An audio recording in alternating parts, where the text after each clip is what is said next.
E a gente retorna ao Congresso Nacional depois dos indicados do Centrão serem demitidos do governo. Aliados defendem que o Planalto dedique os cargos ao presidente da Câmara, Hugo Motta. Repórter Vitória Bel, mais uma vez aqui com a gente. Como assim, Vitória? Como é que isso funcionaria na prática?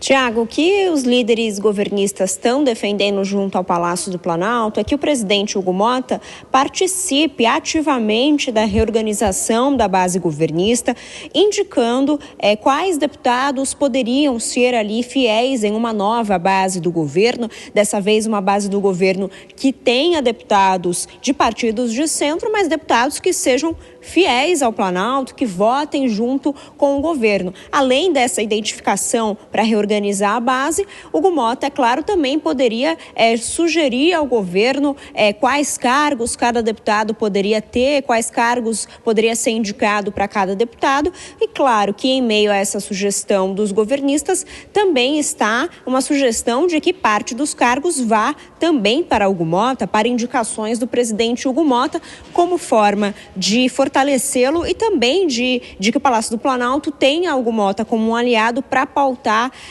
e também para pautar projetos de interesse do governo e também ter ali um aliado para tentar fazer com que esses projetos avancem dentro do plenário. A gente conversou ontem com o líder do MDB, Isnaldo Bulhões, e ele foi categórico em dizer que o Planalto precisa deixar de lado as relações que eles tinham com o ex-presidente da Câmara, Arthur Lira, para investir num relacionamento com o presidente da Câmara atual, Hugo Motta, que Hugo Motta precisa participar dessa recomposição da base governista e disse o seguinte, abre aspas, Lira é só um ex-presidente, fecha aspas, é o que ele disse pra gente. Então, portanto, hoje Lira tem inclusive cargos na Caixa Econômica Federal, o presidente da Caixa foi indicado por Lira.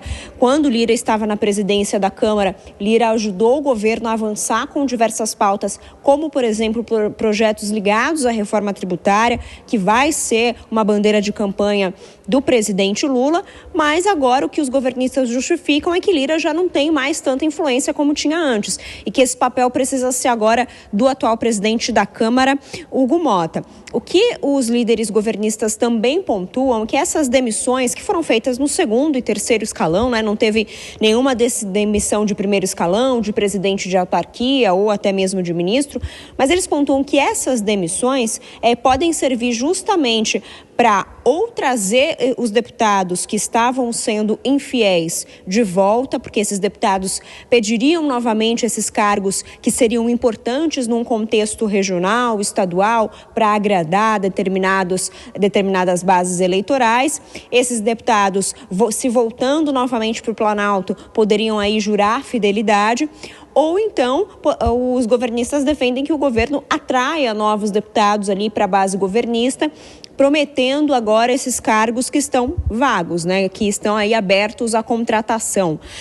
O presidente Lula deve fazer essa reorganização até o final do ano, mas aí sob orientação da ministra das Relações Institucionais, Gleisi Hoffmann, com a participação, é claro, muito provavelmente do presidente da Câmara, Hugo Motta. O que a gente também pontua é o outro lado, dos líderes de centro, principalmente de integrantes, de lideranças, né, de centro, não só os líderes dos dois partidos, mas lideranças no geral, deputados importantes do União Brasil e do PP, porque eles disseram o seguinte, o governo com essas demissões está aproveitando esse momento de onda de popularidade para enfrentar o Centrão, sob aí uma certa ajuda da sociedade, mas os deputados que tiveram essas demissões aí nos seus estados podem ficar ainda mais irritados com o governo e agora que eles não têm mais nenhum motivo para apoiar o Palácio do Planalto, aí é que eles não vão mesmo votar com o governo,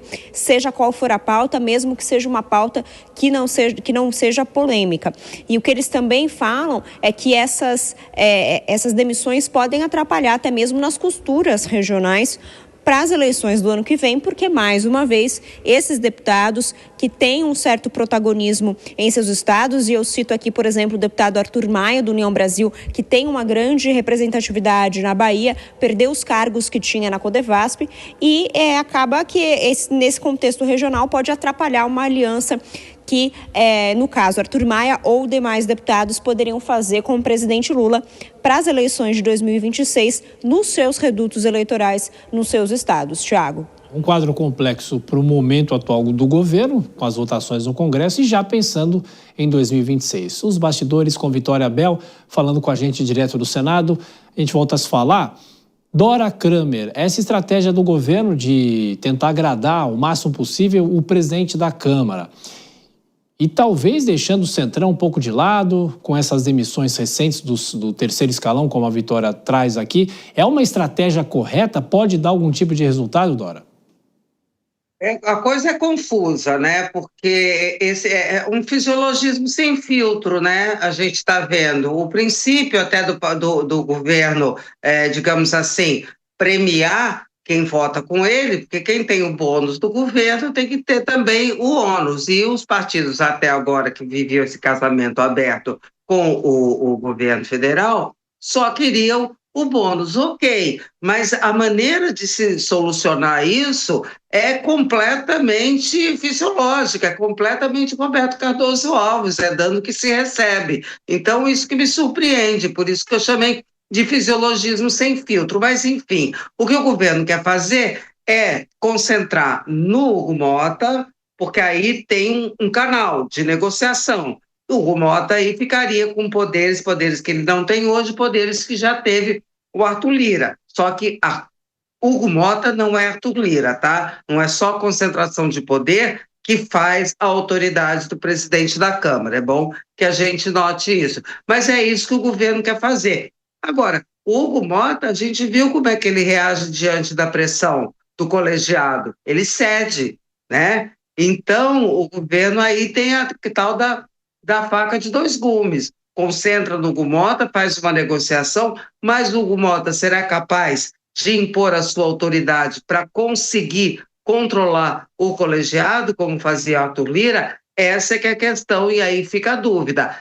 Algum caminho o governo precisava adotar, né? E certamente do confronto não vai levar a um bom termo. Então, você vê que, por isso que eu chamo de confuso. Tem troca-troca de um lado, concentração do Hugo Mota do outro, agressão do presidente da República ao Congresso do outro, então é uma coisa que fica, como sempre, completamente desarticulada. Eu não vejo uma linha e, por isso, eu não vejo uma articulação. Há uma aproximação, não é, Kobayashi, entre o presidente Lula e o deputado Hugo Mota. Recentemente, o presidente da Câmara chegou a falar que o Lula estaria caminhando para mais uma eleição. Sim, Thiago, mas a gente precisa entender em que contexto esse tipo de manifestação é feita também, se é tentando agradar, tentando conquistar um espaço, se vendo ali essa dificuldade que o Hugo Mota tem de se posicionar. Aliás, a gente viu no começo do jornal o presidente falando na cara do Hugo Mota de que o Congresso nunca teve um nível tão baixo. Eu tenho minhas dúvidas se o presidente diria isso na cara do Arthur Lira, por exemplo. Isso diz muito sobre qual é a força que tem o Hugo Mota nessa situação. Ele é o presidente da Câmara, mas os cargos indicados são ainda do ex-presidente.